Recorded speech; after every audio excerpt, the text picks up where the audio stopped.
Hello everyone, welcome to star education YouTube channel. Star education YouTube ચેનલમાં આપ સૌનું ખૂબ ખૂબ સ્વાગત છે. આજનો જે વિડીયો છે એમાં આપણે ચર્ચા કરશું 25મી ફેબ્રુઆરીના તમામ મહત્વના કરંટ અફેર. સૌથી પહેલા તો આપણી ટેલિગ્રામ ચેનલ જોઈન કરી લેજો. સ્ટાર એજ્યુકેશનની તમામ ઓફિશિયલ અપડેટ તમને આ ટેલિગ્રામ ચેનલમાં મળતી રહેશે. તો માત્ર ટેલિગ્રામમાં જઈ તમારે સર્ચ કરવાનું છે સ્ટાર એજ્યુકેશન, એટલે આ પ્રકારે ટેલિગ્રામ ચેનલ મળી જશે. તો શરૂ કરીએ આજના 25મી ફેબ્રુઆરીના કરંટ અફેર. સૌથી પહેલો ક્વેશ્ચન આજના વિડીયો. હાલમાં જ છે યુક્રેનના ભારતમાં રાજદૂત એમના દ્વારા ભારત પાસે મદદ માટે અપીલ કરવામાં આવેલી હતી. તો આ યુક્રેનના ભારતમાં જે રાજદૂત છે એમનું નામ કહેવાનું છે. બરાબર. તો યુક્રેનના ભારતમાં જે રાજદૂત છે એમનું નામ છે ઇગોર પોલિખા. તો ઓપ્શન એ અહીંયા આપણો આન્સર થશે. ઇગોર પોલિખા યુક્રેનના ભારતમાં રાજદૂત છે. ભારતના યુક્રેનમાં રાજદૂત પૂછે તો ભારતના યુક્રેનમાં રાજદૂત પૂછે તો તમારો આન્સર આવશે પાર્થ સતપતિ. પાર્થ સતપતિ યુક્રેનમાં ભારતના રાજદૂત છે. બરાબર. તો હાલમાં જ યુક્રેનના ભારતમાં જે રાજદૂત છે, બરાબર, એમનું નામ છે ઇગોર પોલિખા. તો એમના દ્વારા છે હાલમાં જ છે ભારત પાસે મદદ માટે અપીલ કરવામાં આવેલી હતી. અને ભારતના યુક્રેનમાં રાજદૂત પૂછે તો એમાં આવશે પાર્થ સતપતિ. બરાબર. ખાસ ધ્યાન રાખજો, યુક્રેનના ભારતમાં રાજદૂત પૂછે છે કે ભારતના યુક્રેનમાં રાજદૂત પૂછે છે, તો એ ખાસ ધ્યાન રાખજો. બરાબર. અને બાકી ખ્યાલ હોય તો હમણાં જ છે રશિયાએ યુક્રેનમાંથી બે નવા દેશોની જાહેરાત કરેલી હતી, ડોનેસ્તક અને લુહાન્સ્ક. તો આ બે નવા દેશ છે રશિયા જાહેર કરી દીધા હતા.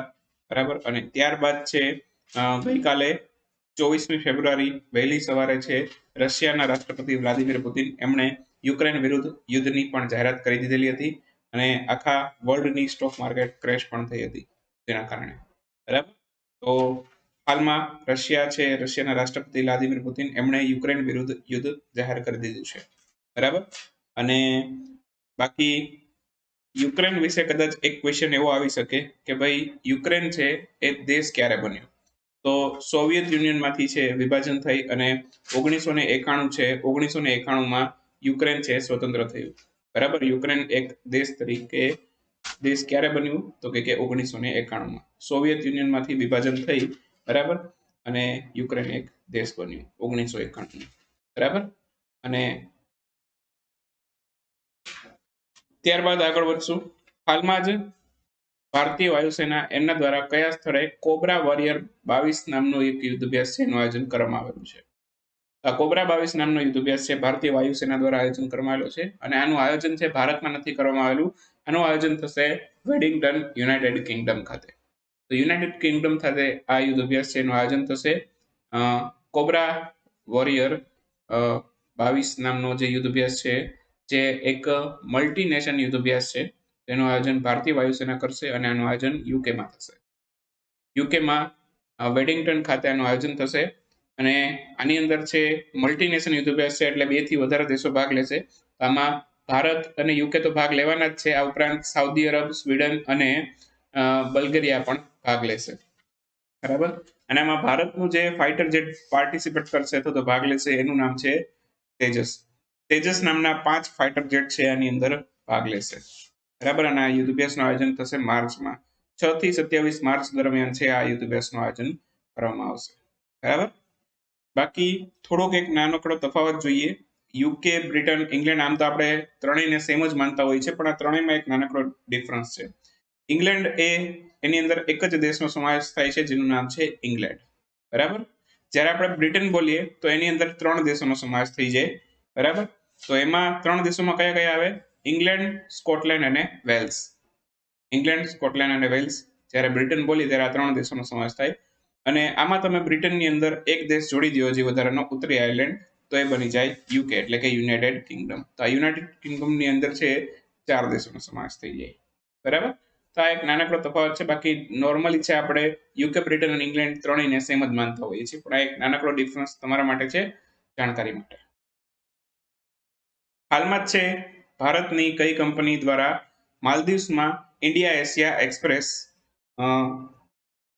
અંડર સી કેબલ સિસ્ટમ છે એની સ્થાપના કરવામાં આવે છે?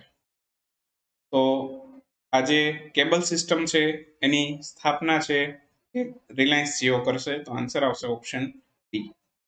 તો માલદીવ્સની અંદર છે India Asia express under sea cable સિસ્ટમની સ્થાપના રિલાયન્સ જીઓ દ્વારા કરવામાં આવશે. ભારતની જે રિલાયન્સ જીઓ ઇન્ફોકોમ લિમિટેડ છે એમના દ્વારા આની સ્થાપના કરવામાં આવશે. અને આ માલદીવ્સમાં કયા સ્થળે થશે? માલદીવ્સમાં આની સ્થાપના થશે એ તો બરાબર, પણ માલદીવ્સમાં કયા સ્થળે આની સ્થાપના થશે? તો માલદીવ્સના ઓલહુમ માલે ખાતે છે આની સ્થાપના કરવામાં આવશે. અને સિંગાપોર સાથે પણ આપણે આના મદદથી જોડાણ કરી શકશું, તો એ પણ યાદ રાખશું. એક બીજું જ આવું ઇન્ડિયા યુરોપ એક્સપ્રેસ છે IEX સિસ્ટમ, એને પણ 2024 સુધીમાં છે આ કાર્યરત થઈ જશે. તો આનું પણ કામકાજ ચાલુ છે અને એ મુંબઈ છે, મુંબઈને મિલાન સાથે જોડશે.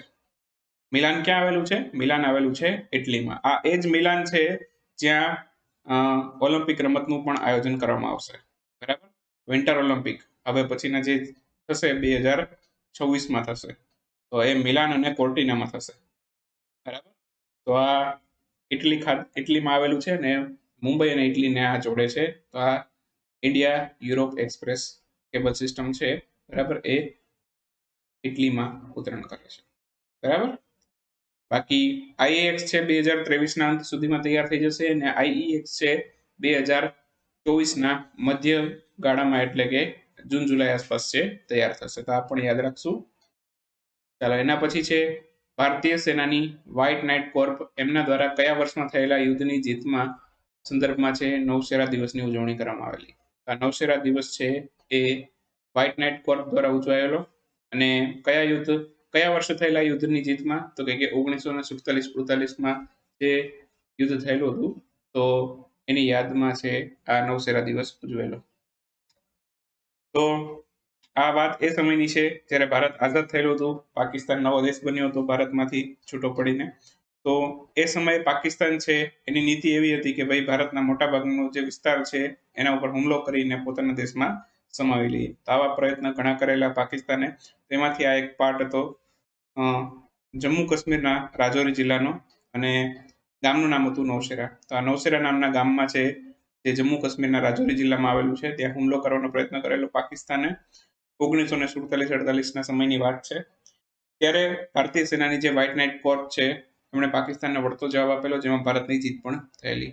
આ યુદ્ધની અંદર છે ભારતના 2 જવાનોનો મહત્વનો ફાળો હતો. બરાબર, તો એ 2 જવાનો એની અંદર એક તો નાયક જાદુનાથ સિંઘ એમનો સમાવેશ થાય છે અને બીજા છે મોહમ્મદ ઉસ્માન. બરાબર, તેને લાયન ઓફ નૌશેરા તરીકે ઓળખવામાં આવે છે. તો આ બંનેનો ખૂબ જ મહત્વનો ફાળો હતો આ યુદ્ધનો. હાલમાં ભારતના કયા રાજ્યમાંથી વ્હાઇટ ચીક્ડ મકાક મળી આવ્યું છે? વ્હાઇટ ચીક મકાક એટલે કે એક વાંદરાની પ્રજાતિ છે મકાક. તો સફેદ ગાલવાળું મકાક આપણે ગુજરાતી કહીએ એવું થાય. તો આ વ્હાઇટ ચીક મકાક મળી આવ્યું છે અરુણાચલ પ્રદેશમાંથી. મોટા ભાગે ચીનમાં જોવા મળે, ભારતમાં પહેલી વાર જોવા મળ્યું છે આ ટાઈપનું મકાક છે. બરાબર, વાંદરાની પ્રજાતિ છે જેને કહેવાય મકાક. બરાબર, વાંદરાની ઘણી બધી પ્રજાતિ છે જેમાંથી આ એક છે મકાક. અને આમાંય મકાકમાં વ્હાઇટ ચીક મકાક, સફેદ ગાલ ધોળા ગાલ વાળું મકાક, બરાબર, અરુણાચલ પ્રદેશમાંથી મળી આવેલું છે. બરાબર, મોટા ભાગે તિબ્બત અને ચીનમાં જોવા મળે છે. અરુણાચલ પ્રદેશમાં કયા જિલ્લામાંથી મળી આવેલું? અરુણાચલ પ્રદેશમાં અંજાવ નામના જિલ્લામાંથી મળી આવેલું. આ પણ યાદ રાખજો. અને બાકી અરુણાચલ પ્રદેશમાં યાદ હોય તો હમણાં બીજો સૌથી ઊંચો રાષ્ટ્રધ્વજ છે, બરાબર, એ પણ અરુણાચલ પ્રદેશમાં ફરકાવવામાં આવેલો હતો. સૌથી પહેલો બેંગ્લોરમાં છે, કર્ણાટકમાં. બરાબર, બેંગ્લોર નહીં, બેલગાવી, કર્ણાટકના બેલગાવીમાં. ચાલો, એના પછી હવે ચર્ચા કરીએ ક્વિક ન્યૂઝની. તો ક્વિક ન્યૂઝમાં સૌથી પહેલો ક્વેશ્ચન આજના વિડીયોમાં. તાજેતરમાં ઇન્ડિયા રેટિંગ્સના અનુમાન મુજબ છે ભારતનો જીડીપી 2022 નાણાકીય વર્ષ કયું? 2022 એ લખી દો તમને અહીંયા. નાણાકીય વર્ષ 2022 માટે ભારતનું જીડીપી કેટલું રહેવાનું અનુમાન છે ઇન્ડિયા રેટિંગ્સ મુજબ? તો 8.6% રહેશે એવું ઇન્ડિયા રેટિંગ્સનું અનુમાન છે. બરાબર, નવું અનુમાન જાહેર કર્યું છે. હાલમાં પ્રધાનમંત્રીની આર્થિક સલાહકાર સમિતિના નવા સભ્યો કોણ બન્યા છે? તો સંજીવ સાન્યાલ આર્થિક સલાહકાર સમિતિના નવા સભ્ય બન્યા છે. હાલમાં જ છે કયા આઈઆઈટી દ્વારા છે ગ્રામીણ કૃષિ મોસમ સેવા પ્રોજેક્ટ હેઠળ છે કિસાન મોબાઈલ એપ્લિકેશનનું લોન્ચિંગ કરવામાં આવ્યું છે? તો કયા આઈઆઈટી એ કરેલું છે? આઈઆઈટી રૂરકી દ્વારા કરવામાં આવેલું છે. કિસાન મોબાઈલ એપ્લિકેશન આઈઆઈટી રૂરકીએ લોન્ચ કરેલી છે. કયા પ્રોજેક્ટ અંતર્ગત? તો કે ગ્રામીણ કૃષિ મોસમ સેવા પ્રોજેક્ટ હેઠળ. ત્યારબાદ ક્વેશ્ચન છે હાલમાં ભારતની બહાર સૌપ્રથમ કયા દેશમાં આઈઆઈટીની સૌપ્રથમ બ્રાન્ચ ખોલવા અંગે જાહેરાત કરેલી છે? ભારતમાં તો ઘણી બધી આઈઆઈટીની બ્રાન્ચ છે, પણ ભારતની બહાર જો આઈઆઈટીની બ્રાન્ચ ખોલવામાં આવેલી તો સૌથી પહેલી બ્રાન્ચ છે અને યુએઈમાં ખોલવામાં આવશે. તો આન્સર આવશે યુએઈ. હાલમાં જ છે 100% હરઘર ધરાવનાર છે ભારતનો 100મો જિલ્લો કયો બન્યો છે? હરઘર જલ ધરાવનાર 100મો જિલ્લો બન્યો છે ચાંબા. ચાંબા આવેલું છે હિમાચલ પ્રદેશમાં, તો એ 100મો જિલ્લો બન્યો છે. હાલમાં પ્રધાનમંત્રી કિસાન સંપદા યોજના એને કયા વર્ષ સુધી શરૂ રાખવાની મંજૂરી આપવામાં આવેલી છે?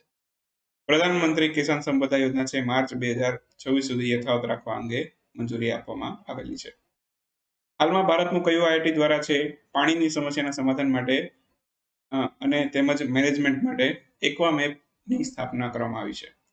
તો એક્વામેપ છે બરાબર, એ ભારતના આઈઆઈટી મદ્રાસ દ્વારા શરૂ કરવામાં આવેલું છે પાણીની સમસ્યાનું સમાધાન અને મેનેજમેન્ટ માટે.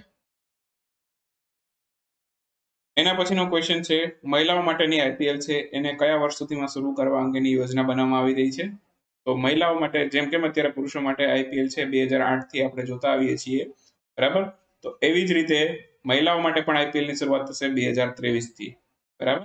અને બાકી આ વખતે છે જે 2022 ની આઈપીએલ રમાશે બરાબર, તો આ 2022 ની આઈપીએલમાં છે બે નવી ટીમ ઉમેરવામાં આવેલી છે, એક તો ગુજરાતની અને બીજી લખનઉની. આ વખતે આઈપીએલ ની અંદર કુલ કેટલી ટીમો ભાગ લેશે? 10 ટીમ ભાગ લેશે. એસએસસી દ્વારા નવા અધ્યક્ષ તરીકે કોની નિયુક્તિ થઈ છે? એસએસસી એના નવા અધ્યક્ષ બન્યા છે એસ કિશોર. આન્સર આવશે એસ કિશોર. બાકી વિડીયો સમાપ્ત થાય છે જતા પહેલા આપ સૌ માટે એક નાનકડી ઓફર છે. અત્યારે આપણી સ્ટાર એજ્યુકેશનની એપ્લિકેશન છે 28મી ફેબ્રુઆરી લોન્ચ થશે. તો આ એપ્લિકેશન છે એનું તમે અત્યારે પ્રી બુકિંગ કરાવી શકો છો. અત્યારે સાવ મિનિમમ ભાવ રાખેલા છે પ્રી બુકિંગ માટે. એપ્લિકેશન લોન્ચ થઈ ગયા પછી પ્લે સ્ટોરમાં આવી ગયા પછી છે આ ભાવમાં તમને વધારો જોવા મળશે. અત્યારે 599 રૂપિયામાં આપણે તમારે એપ્લિકેશનની અંદર છે ડેઇલી કરંટ અફેર અને જનરલ નોલેજનો કોર્સ પરચેસ કરવો હોય તો અત્યારે પ્રી બુકિંગની ઓફર ચાલે છે. 599 રૂપિયામાં તમે બુક કરાવી શકો છો. તમને આ જેટલા પણ વિષયો અહીંયા આપેલા છે એ બધા જ વિષયો છે તમને ફ્રી ઓફ કોસ્ટ મળી જશે બરાબર. તો માત્ર આપણી વેબસાઇટ વિઝિટ કરો www.stareducationbyhardikchhatwa.com. ત્યાં તમે પ્રી બુકિંગ કરાવી શકો છો. 599 રૂપિયાનું પેમેન્ટ કરશો એટલે તમને યુઝર આઈડી પાસવર્ડ ઈમેલમાં મળી જશે, જેનાથી તમે એપ્લિકેશનમાં લોગિન કરી શકશો અને આ તમામ સબ્જેક્ટ છે જે સ્પર્ધાત્મક પરીક્ષા માટે ઉપયોગી છે આ તમામ વિષયો છે એનો અભ્યાસ તમે એપ્લિકેશનના માધ્યમથી કરી શકશો બરાબર. તો 28મી ફેબ્રુઆરી એપ્લિકેશન લોન્ચ થશે, પ્લે સ્ટોરમાં આવી જશે અને અત્યારે તમે પ્રી બુકિંગ કરાવી શકો છો વેબસાઇટમાંથી બરાબર. અત્યારે તમારે પેમેન્ટ વેબસાઇટમાંથી કરવાનું છે અને ત્યારબાદ તમને યુઝર આઈડી પાસવર્ડ છે મળી જશે એપ્લિકેશનમાં. બાકી મળશું આવતીકાલે નેક્સ્ટ વિડીયોમાં નવા કરંટ અફેર સાથે. ત્યાં સુધી રજા લઈએ. આવજો, બાય બાય, ગુડ નાઇટ, શુભરાત્રી. Thank you for watching star education.